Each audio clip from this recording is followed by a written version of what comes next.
जिंदगी की राह कार्यक्रम में आप सबन का स्वागत बा। ई कार्यक्रम एगो अवसर देला कि हम बाइबल से जुड़ल चीजन का अध्ययन कर सकें और ई जान सकें कि हमारी जिंदगी खातिर परमेश्वर का इच्छा बा।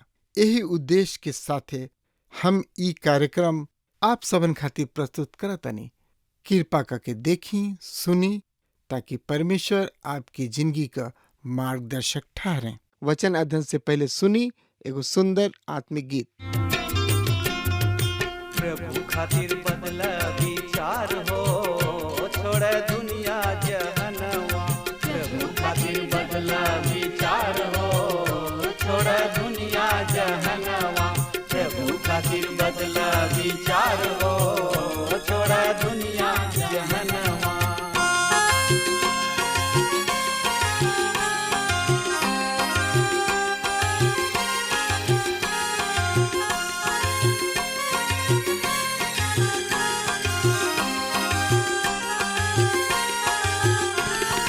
मनवा बदल बात बड़ा सुख पैबा। मनवा बदल बात बड़ा सुख पैबा। नाही त पीछे तू नरक में जइबा। नाही त पीछे तू नरक में जइबा। नाही त पीछे तू नरक में जइबा। स्वर्ग के खुलल बा दरबार हो, छोड़ दुनिया जहनवा। स्वर्ग में खुलल बा दरबार हो, छोड़ दुनिया जहनवा। प्रभु खातिर बदला विचार हो, छोड़ दुनिया जहनवा।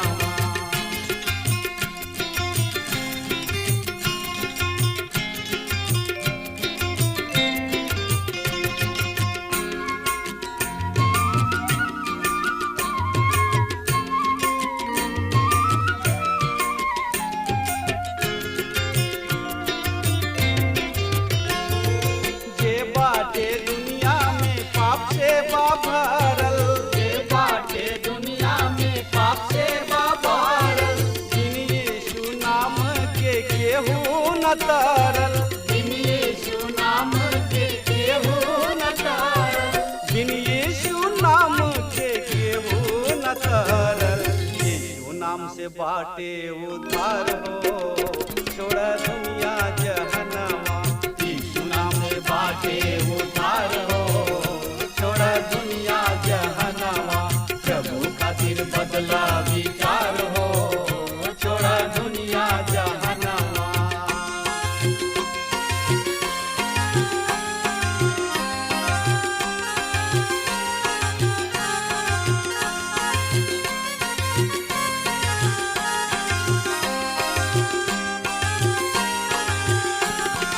जब रउआ चाहिले जिंदगी सुधारे। जब रउआ चाहिले जिंदगी सुधारे। प्रेमी यीशु के आई जा दुआरे। प्रेमी यीशु के आई जा दुआरे। प्रेमी यीशु के आई जा दुआरे। गले से लगई है करिए प्यार हो, छोड़ दुनिया जहनवा। गले से लगई है करिए प्यार हो, छोड़ दुनिया जहनवा। यीशु खातिर बदला विचार हो, छोड़ दुनिया जहनवा। प्रभु खातिर बदला विचार हो, छोड़ दुनिया जहनवा। प्रभु खातिर बदला विचार हो, छोड़ दुनिया जहनवा। हाँ मित्र, पिछला अध्याय में देख ले रही जा कि परमेश्वर अपना इकलौता बेटा के इस जगत में भेज दिले। जब प्रभु यीशु मसीह इकलौता बेटा कहलैले मित्र, और हमनी के देखले रही जा कि परमेश्वर ज्योति हमें और ज्योति सीना हमें, बल्कि परमेश्वर प्रेम हमें, जौन की इस संसार हमनी के प्रेम नहीं के दे सकत। त आई और ज्यादा से ज्यादा जानकारी खातिर रुआ आपन पवित्र शास्त्र बाइबल निकाल लेनी हाँ। तो हमें देखी पहला यूहन्ना 4 अध्याय के 10 पद ए तरी से बता रहल बा। सुनी ध्यान से। प्रेम यह में नहीं खे कि हमनी के परमेश्वर से प्रेम कैनी, बाकी यह में बा कि ऊ हमनी से प्रेम कैले और ऊ हमनी के पापन के छुटकारा खातिर आपन बेटा के भेज दिहले। हाँ मित्र, यूहन्ना प्रायश्चित शब्द के प्रयोग एकरा पहले भी कर चुकल बाणे और उहे हमनी के पाप के प्रायश्चित हवे और केवल हमनी के ही ना बल्कि सबके। पहला यूहन्ना 2 अध्याय 2 पद में बखान बा। इ शब्द एगो असाधारण शब्द है। इ नियम में यूनानी भाषा के 2 गो शब्द के अनुवाद प्रायश्चित शब्द तौर पर भइल बा। सही में इ एगो शब्द ही है, पर ओकर 2 गो रूप बा। प्रायश्चित के अर्थ प्रायश्चित के ढकना। इ वही तरी के शब्द है जौना तरी के पुराना नियम में पाए जाए वाला शब्द प्रायश्चित अटोनिमिनेंट के अर्थ आवरण। एकरा के यथा संभव स्पष्ट कइल जा सकता। पुराना नियम में वर्णित बा कि विलाप वाला तंबू में पवित्र स्थान के अंदर वाचा के संदूक यानी कि बक्सा राखल रहे। ओ बक्सा के ऊपर एगो बहुते बड़ अलंकृत ढकना लागल रहे, जेकरा दोनों कपार पर प्योर सोना के 2 गो करूब बनल रहे और उनका मुंह के सामने और प्रायश्चित के ढकना के ओर कोइल गोल बनल रहे। वाचा के बक्सा बहुत आकर्षक रहे, काहे कि ऊ अंदर और बहरी दोनों ओर से प्योर सोना से मढ़ल रहे, बाबुल के लकड़ी के बनल रहे। वाचा के बक्सा के ढकना के प्रायश्चित के ढकना कहल जात रहे। ई वहाँ मिलाप के तंबू में रखले रहन और परमेश्वर मूसा के माध्यम से इस्राएली सब से बात करत रहन। बरिस में सिर्फ एक खाली महायाजक परम पवित्र स्थान में जात रहन और प्रायश्चित के ढकना पर खून छिड़कत जात रहे। प्रायश्चित के ढकना पर खून के छिड़काव के कारण ही ओकरा के प्रायश्चित के ढकना कहल गोल रहे और ऐसन कहके ही वो परमेश्वर से मिलल करत रहन। परमेश्वर उनका से प्रेम करत रहन, पर परमेश्वर प्रेम में भावुक होके उनका से ई ना कहत रहन तू हमरा किने ऐसे चाह आ सकतड़ा। परमेश्वर के निकट जाए के इहे तरीका रहे।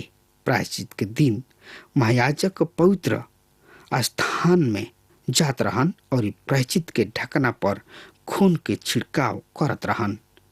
ओकर अर्थ होला कि एक बरिस की खातिर परमेश्वर द्वारा उन्हें स्वीकार कर लिहल गोइल और अगला बरिस उन्हें यही तरी फिर करे के होई। और अब 10वां पद में प्रभु यीशु मसीह के हमनी के पाप के प्रायश्चित कहल गोइल बा, जेकर अर्थ कि प्रभु यीशु मसीह हमनी के पाप के खातिर प्रायश्चित के ढकना हमें। प्रभु यीशु मसीह ही ऊ प्रायश्चित के ढकना हमें, काहे कि ऊ हमनी के पाप के खातिर मुअले। आई यही लगले हमनी के पढ़ लिहल जाओ। रोमियो 4 अध्याय के 25 पद एह तरी से बखान कर रहल बा। वो हमनी के अपराध सब के खातिर पकड़वावल गोले और हमनी के धर्मी ठहराव खातिर जियावल भी गोले। मित्र, वो हमनी के पाप के प्रायश्चित बनले ताकि हमनी के निडर होके परमेश्वर के अनुग्रह के आसन तक जा सकी जा। वो पवित्र स्थान अब अनुग्रह के स्थान है, काहे कि वहाँ हमनी खातिर करुणा है। प्रभु यीशु मसीह इहे कैले और ई तरीका से परमेश्वर हमनी खातिर अपन प्रेम के प्रदर्शित कैलन। ए अध्याय में 2 हाली यूहन्ना हमनी के ई परिभाषा देताणे परमेश्वर प्रेम हमें।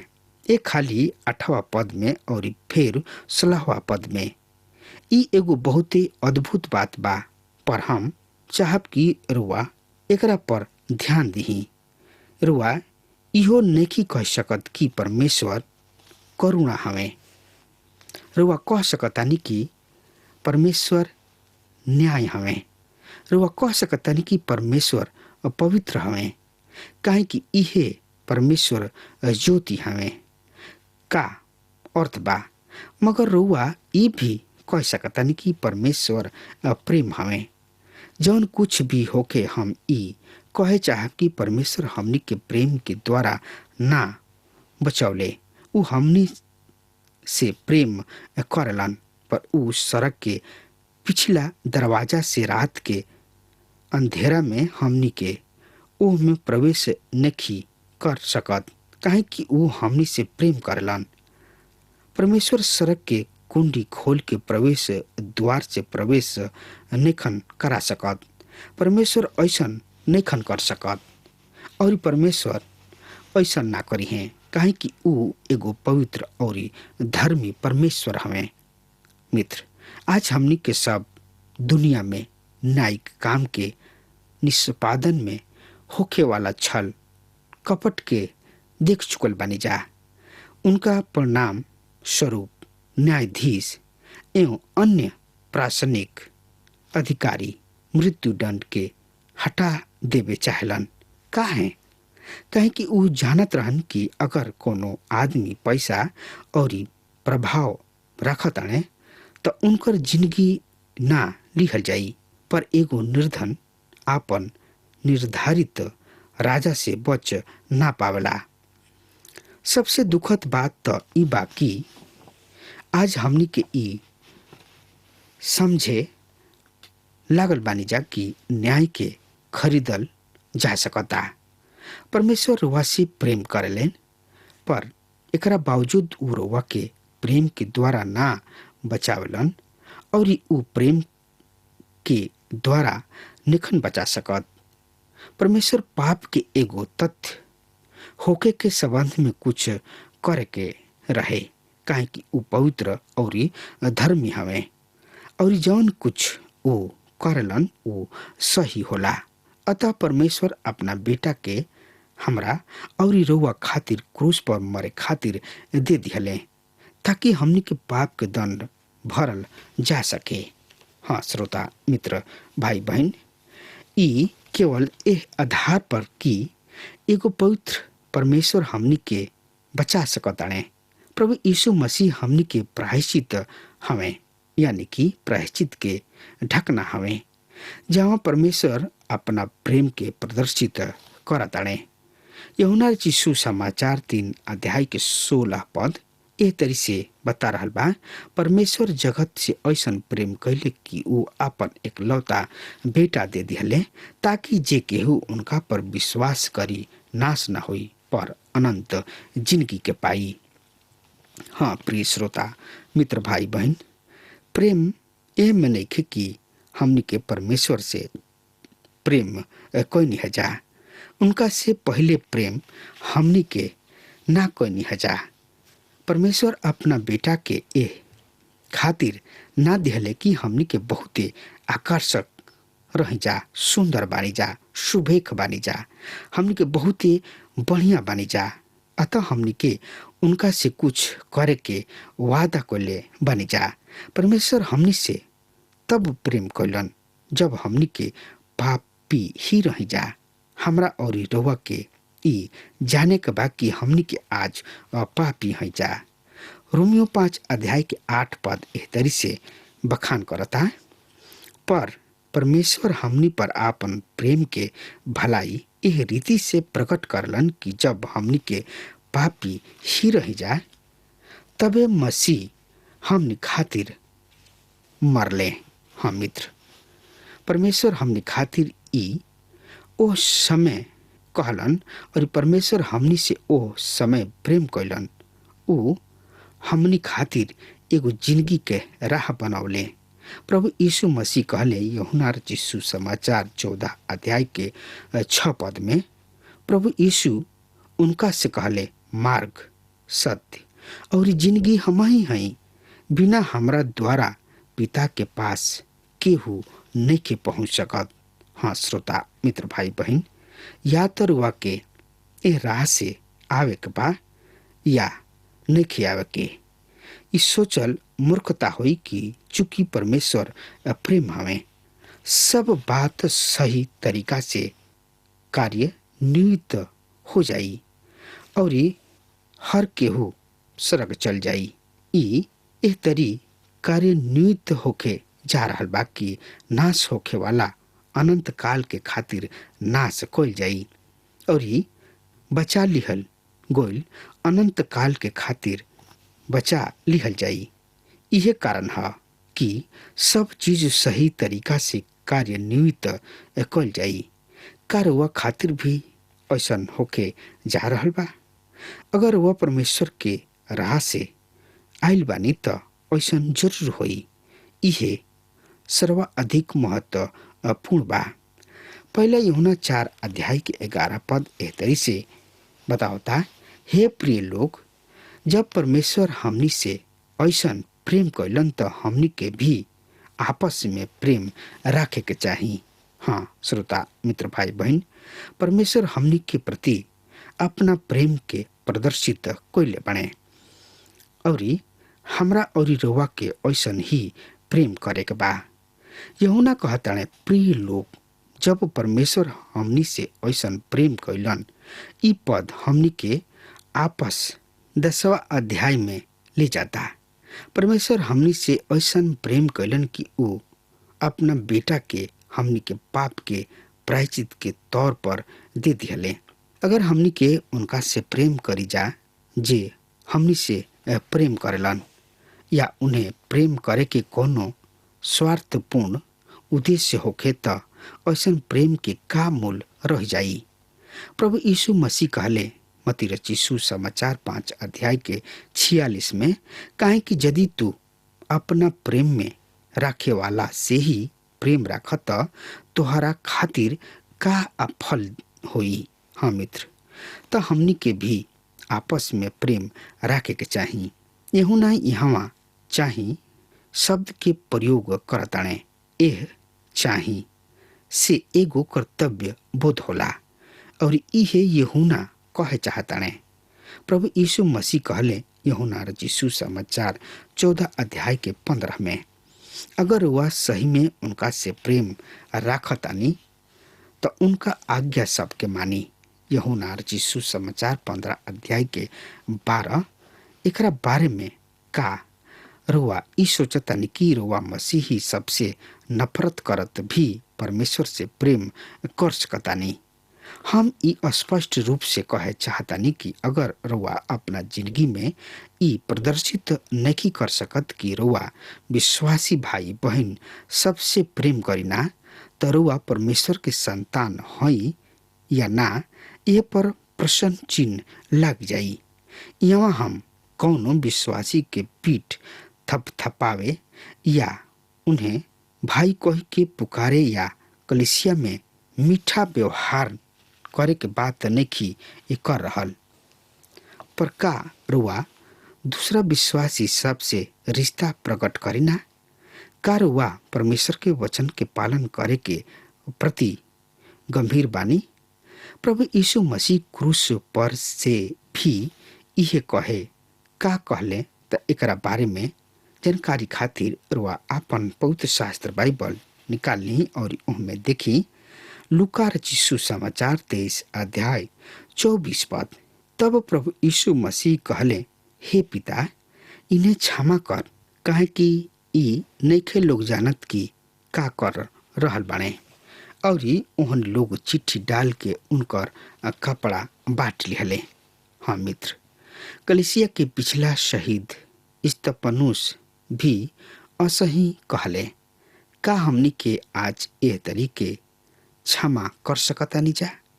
का रुआ उनका के क्षमा कर सकतानी जे रुआ के चोट पहुँचौले बा, रुआ के नुकसान पहुँचौले बा, और फिर भी अपना आप के परमेश्वर के संतान प्रदर्शित करिना?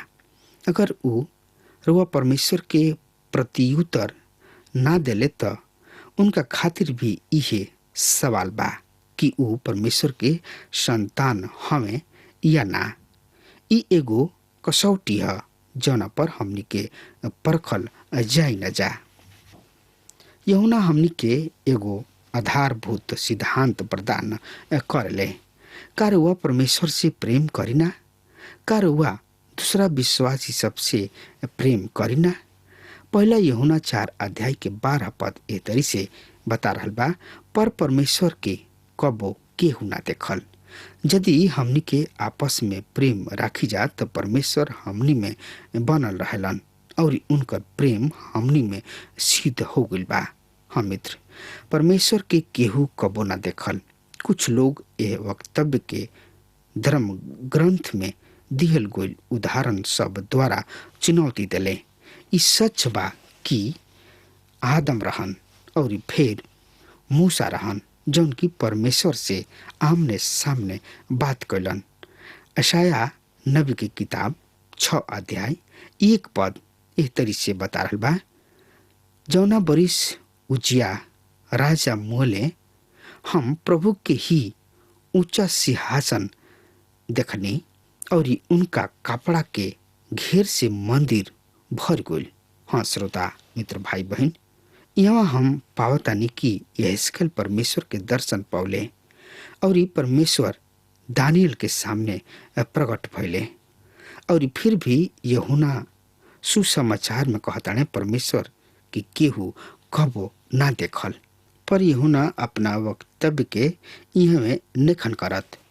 ऊ आगे कहताने यूहन्ना 1 अध्याय के 18 पद में, परमेश्वर के केहू कबो ना देखल, एकलौता बेटा जौन की पिता की गोद में बाणे, उहे उनका के प्रकट कैले। हाँ मित्र, जब परमेश्वर नया नियम में वर्णित लोगन के ना देखले, काहे कि परमेश्वर आत्मा हवे और यही रूप में हम उनकर आराधना करी न जा।